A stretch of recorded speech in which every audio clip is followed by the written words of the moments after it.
ದೇಶದ ವಿಚಾರದಲ್ಲಿ ಒಗ್ಗಟ್ಟು ಇರಬೇಕು. ಮೋದಿ ಚುನಾವಣಾ ಭಾಷಣ ಮಾಡೋದು ಬೇಡ. ಎಐಸಿಸಿ ಅಧ್ಯಕ್ಷ ಮಲ್ಲಿಕಾರ್ಜುನ್ ಖರ್ಗೆ ಅವರು ಮೋದಿ ವಿರುದ್ಧ ವಾಗ್ದಾಳಿ ನಡೆಸಿದ್ದಾರೆ. ಭದ್ರತೆಯ ವಿಚಾರದಲ್ಲಿ ಎಲ್ಲರೂ ಬಾಯಿ ಮುಚ್ಕೊಂಡಿರಬೇಕಷ್ಟೇ. ಆರ್ಮಿಗೆ ಪೂರ್ಣ ಅಧಿಕಾರವನ್ನ ಕೊಟ್ಟಿದ್ದೀನಿ ಅಂದಿದ್ರು. ಮತ್ತೆ ಈಗ ಯಾಕೆ ಮಾತಾಡ್ತಿದ್ದಾರೆ? ಬರೀ ಚುನಾವಣೆಗೋಸ್ಕರ ಎಲೆಕ್ಷನ್ನ ಇಟ್ಕೊಂಡು ಆ ಸಂದರ್ಭದಲ್ಲಿ ಚುನಾವಣಾ ಪ್ರಚಾರಕ್ಕಾಗಿ ಭಾಷಣ ಮಾಡೋದು ಬೇಡ. ಬದಲಿಗೆ ಭದ್ರತೆ ವಿಚಾರದಲ್ಲಿ ಎಲ್ಲರೂ ಬಾಯಿ ಮುಚ್ಕೊಂಡು ಇರಬೇಕಾಗುತ್ತೆ. ಸೇನೆಗೆ ಫ್ರೀಡಂ ಕೊಡಬೇಕಾಗುತ್ತೆ. ಸ್ವಯಂ ಪ್ರತಿಷ್ಠೆಗೆ ಭಾಷಣ ಬೇಡ ಅಂತ ಪ್ರಧಾನಿ ಮೋದಿ ಅವರ ವಿರುದ್ಧ ವಾಗ್ದಾಳಿ ನಡೆಸಿದ್ದಾರೆ ಎಐಸಿಸಿ ಅಧ್ಯಕ್ಷ ಮಲ್ಲಿಕಾರ್ಜುನ್ ಖರ್ಗೆ ಅವರು. ಆಗ ಫ್ರೀ ಹ್ಯಾಂಡ್ ಕೊಡ್ತೀವಿ ಅಂತ ಹೇಳಿದ್ರು ಸೇನೆಗೆ. ಬಟ್ ಈಗ ಯಾಕೆ ಈ ರೀತಿಯಾಗಿ ಮಾಡ್ತಿದ್ದಾರೆ? ಸ್ವಯಂ ಪ್ರತಿಷ್ಠೆಗೆ ಅಂತ ಭಾಷಣ ಮಾಡಿ ಹಾಗೆ ಕೈ ಬಿಟ್ಬಿಡ್ತಾರಾ? ದೇಶದ ವಿಚಾರದಲ್ಲಿ ಒಗ್ಗಟ್ಟಿರಬೇಕು ಅಂತ ಮಾತನಾಡಿದ್ದಾರೆ. ದೇಶದಲ್ಲಿ ನಮ್ಮ ಒಕ್ಕಟ್ಟಿರಬೇಕು. ನಾವೆಲ್ಲರೂ ಸೇರಿ ನಮ್ಮ ವಿರೋಧಿಗಳಿಗೆ, ನಮ್ಮ ಎನಿಮೀಸ್ಗೆ ಓಡಿಸ್ತಕ್ಕಂಥದ್ದು ಮಾಡಬೇಕು.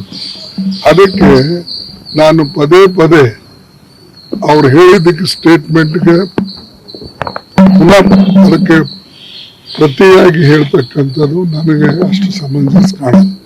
ಬಟ್ ಒಂದು ವಿನಂತಿ ಏನಂದರೆ, ಸರ್ಕಾರದಲ್ಲಿದ್ದವರು ಸ್ವಲ್ಪ ಬಾಯಿ ಮುಚ್ಚಿಕೊಂಡು ಇರಬೇಕು. ಮತ್ತು ಮೋದಿಯವ್ರನ್ನು ಕೂಡ ಚುನಾವಣೆ ಭಾಷಣ ಬಿಟ್ಟು ದೇಶದ ಬಗ್ಗೆ ಚಿಂತನೆ ಮಾಡ್ತಕ್ಕಂಥದ್ದು ಮತ್ತು ಏನು ಘಟನೆಗಳು ನಡೆದಿವೆ ಆ ಘಟನೆಗಳ ಬಗ್ಗೆ ತಿಳ್ಕೊಂಡು ಮಾತಾಡ್ತಕ್ಕಂಥದ್ದು ಒಳ್ಳೆಯದು. ಈ ಕಡೆ ಅವರು ಒಂದ್ ಕಡೆ ಹೇಳ್ತಾರೆ ನಮ್ಮ ಡೆಲಿಗೇಷನ್ ಹೋಗಿದೆ, ಎಲ್ಲರೂ ಹೋಗಿದ್ದಾರೆ. ಬಟ್ ನೀವು ಆ ಡೆಲಿಗೇಷನ್ ಬರೋಕ್ಕಿಂತ ಮುಂಚೆ, ಅವ್ರಲ್ಲಿಂದ ರಿಪೋರ್ಟ್ ತೊಗೊಳಕ್ಕಿಂತ ಮುಂಚೆ ಇಲ್ಲಿ ಚುನಾವಣೆ ಭಾಷಣನೇ ಮಾಡ್ಕೊಂಡು ಓಡಾಡಿದ್ರೆ ಇದು ದೇಶಕ್ಕೂ ಒಳ್ಳೆಯದಲ್ಲ.